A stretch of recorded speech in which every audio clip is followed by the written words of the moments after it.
Guys, it's shocking how bad this lowered 1990 Chevy Suburban rides on stock shocks. We're gonna fix that today. Stay tuned.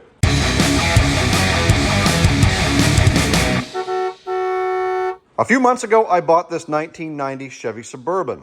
I'm gonna leave that link right up here where we flew into Wichita, Kansas, and we drove this thing 2,000 miles home. And it didn't take long to realize how crappy of a ride this thing had.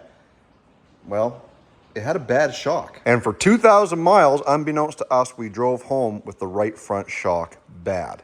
This thing rode, well, like a truck. But if you guys know two-wheel drive square bodies at all, you'll know that these things notably ride quite comfortably. Dale the truck is lowered 4 inches in the front, 6 inches in the back, and rides like a dream.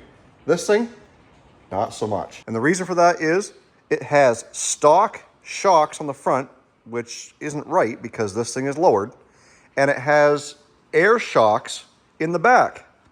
Well, that don't hold air. So I reached out to our friends over at Belltech, and they have come through with a complete set of lowering shocks for my Suburban.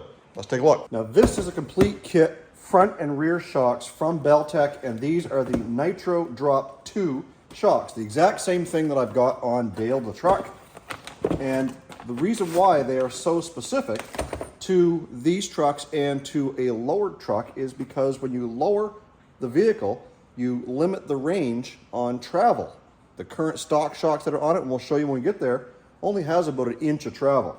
These things here are basically set up so that they can handle that lowered suspension and still give you lots of travel. Now, I might be mistaken, but I think these are the front ones and these are the rear. But either way, they're gonna come with the hardware, a new perch to mount these with if you need it.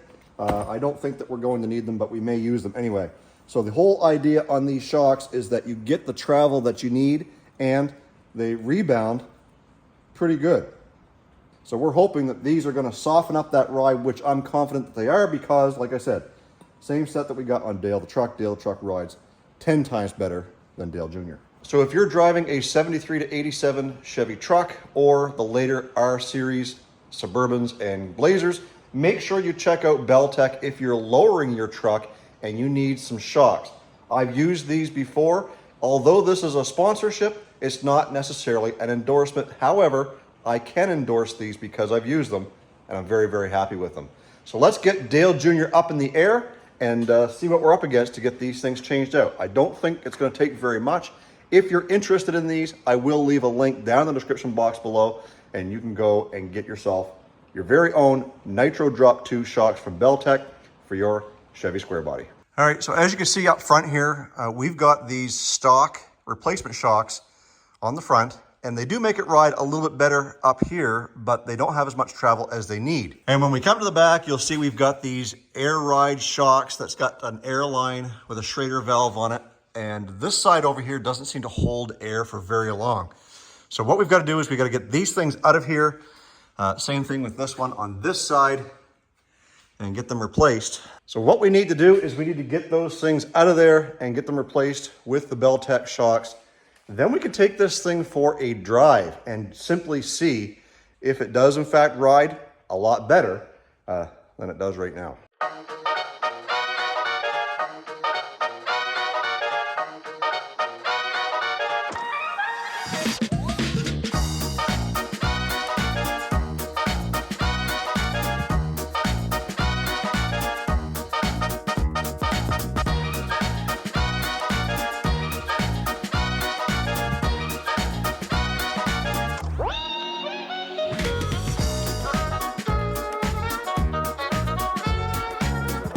That bottom bolt a little bit, but we've got the passenger side done. Let's go over the driver's side and then jump to the back.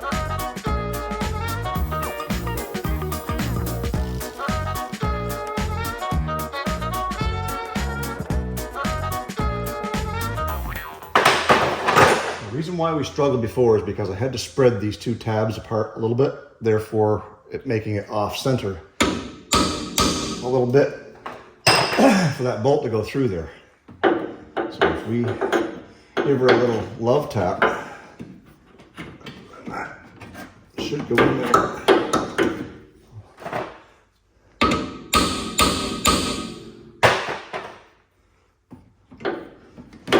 slide in a little bit easier. Maybe.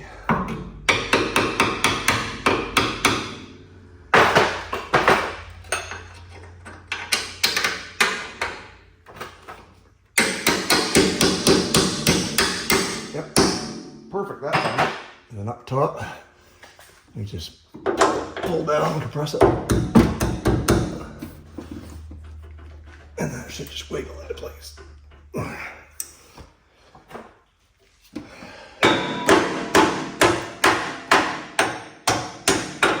Easy peasy. Lemon squeezy.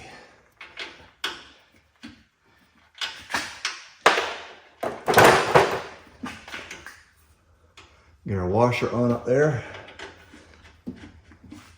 Our top bolt. And give her a little squeeze. Nut. Get them started on there. And if I didn't say already, 3/4 down here. And I believe it was 11/16 nut at the top.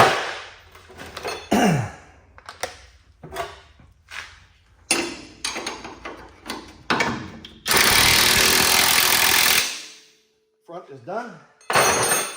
Now back here at the bottom of the shocks, you've got 3/4 bolt on the outside, 7/8 nut here, and then up there we've got our 11/16.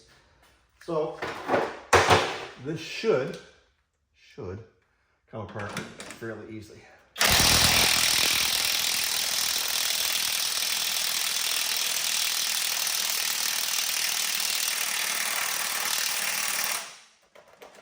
And if not, grab some penetrating fluid.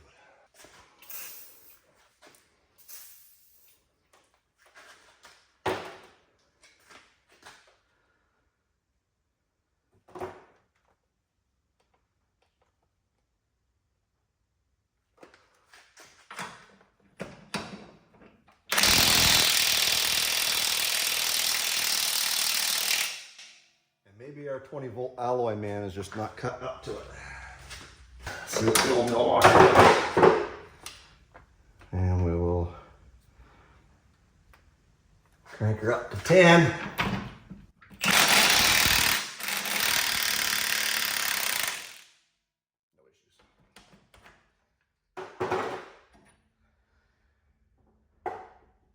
But if you guys are just DIY and you are looking for an above average, cheap impact, check out this alloy man. I'll leave the link in the description box below. We daily use these things more so than we do the Milwaukee. Once in a while, you need a little extra torque, so you can use air or the Milwaukee, but man, this does about 90% of what we need it to do, and they're cheap. Link in the description box below for a discount. Now, if we can get up there, we can't with a socket because of the angle. So we'll go grab a swivel, see if we can make this happen.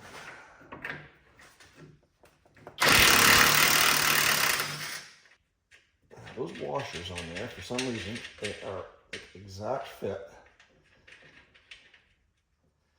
And you've almost got to thread them off to get them out of the way. Pain in the butt. Anyways, we'll get this bolt out of here and get that washer off and grab our new shock and get her up into place. All right, well, I had a phone call. Apparently that stops recording. But we've got our new Nitro Drop 2 shock, and we're going to slide that over top here. And we're going to have to get the transmission jack to jack up the suspension here to actually reach that. As you can tell, this is where it's supposed to be. So we'll have to get that done. We'll get the other side tore apart at the same time. That way we can jack it up one time. So let's do that. Okay, for some reason I could not get my phone to record because I kept getting a phone call. But we've got the top bolts in here. We got the bottom one here. Same thing on this side. We ended up having the jack with the transmission jack on the bottom of the tire to get that up far enough so that those new shortened shocks would reach. So now that we've got those in, we can let this thing down and it will be sitting on all fours with the new lowered shocks. Let's get it down on the ground. All right, so we got this thing down on the ground now, and obviously coil springs and leaf springs is where your ride height sits, so that's not going to change.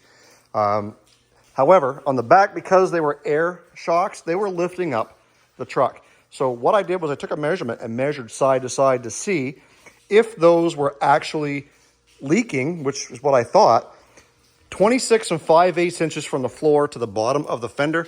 On the other side, it was about 26 1/4-ish maybe. So about a 1/2 inch maybe of difference between the driver's side and the passenger side. Not a big difference, but before, when we had air in these things, this side would be up much higher, and noticeably, sitting in the driveway, you can see the driver's side was actually down. But right here, we can't see a thing, which is good. But the ultimate test is going to be the ride quality out on the street. So let's get our tools cleaned up, take this thing for a ride, and confirm that the Belltech shocks were the right move and that they'll ease up this ride on this 90 Suburban. Let's go. So I had to take a run over to the house for a second, and already I noticed a difference. The transition from the pavement to my gravel driveway, there's a little bit of a dip, and this thing just kind of just rolled down them. Whereas before, when those shocks came out and extended, it would be a crash. And the pop can and the change in my cup holder, you'd hear it rattling. So I think it's going to be okay. I mean, I was pretty much convinced it was already going to be okay before we even started, but let's get this thing out for a drive and hit the tracks down the road, see how it feels.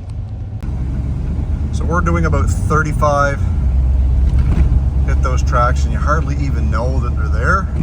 But the true test here is going to be going down King Street, which is the main drag in my hometown.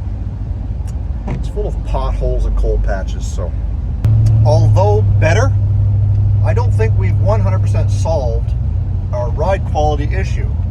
So one of two things could be happening: bad coil springs in the front or weak leaf springs in the back, and I'm guessing the new coil springs in the front probably aren't the problem. The rear leaf springs are the original, so we could definitely be getting some bad ride from that.